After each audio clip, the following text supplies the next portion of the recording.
मेराज की रात जब नबी पाक से रब करीम ने कहा कि बोलो महबूब क्या चाहिए, मेरे नबी करीम अलैहिस्सलाम फरमाते हैं जब रब ने पूछा कि अभी कुछ मांग ले,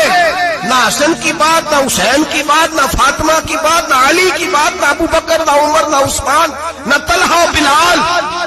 नबी पाक ने कहा अल्लाह तू मेरे साथ गुनाहगारों की बात कर, ऐ अल्लाह तू गुनाहगारों की बात कर, ये भूल जाएंगे, भटक जाएंगे, ऐ अल्लाह गलतियां करेंगे, तू क्या करेगा। तो रब करीम ने कहा महबूब मैं तेरे साथ वादा करता हूं तेरी आधी उम्मत बगैर हिसाब किताब जन्नत में दाखिल कर दूंगा। नबी करीम ने फरमाया अल्लाह नहीं,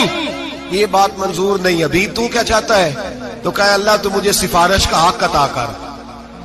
तू मुझे इजाजत दे, मैं कहता जाऊं तो माफ करते जाना। नबी पाक फरमाते हैं मेरे रब ने मुझे सिफारिश का हक दिया है,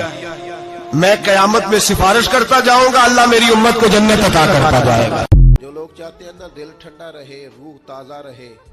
तबीयत की बेचैनी, बेकरारी, जहन का उलझाव, डिप्रेशन, टेंशन, एंजाइटी, इन सारी बीमारियों से बंदा बचा रहे और दिल फूल की तरह खिला रहे, वो हुजूर की शाने पढ़ा करे, शाने सुना करे और शाने बयान किया करे। अजमत मुस्तफ़ा एक ऐसा मौजू है जो इंसान के बातन को रोशन रखता है।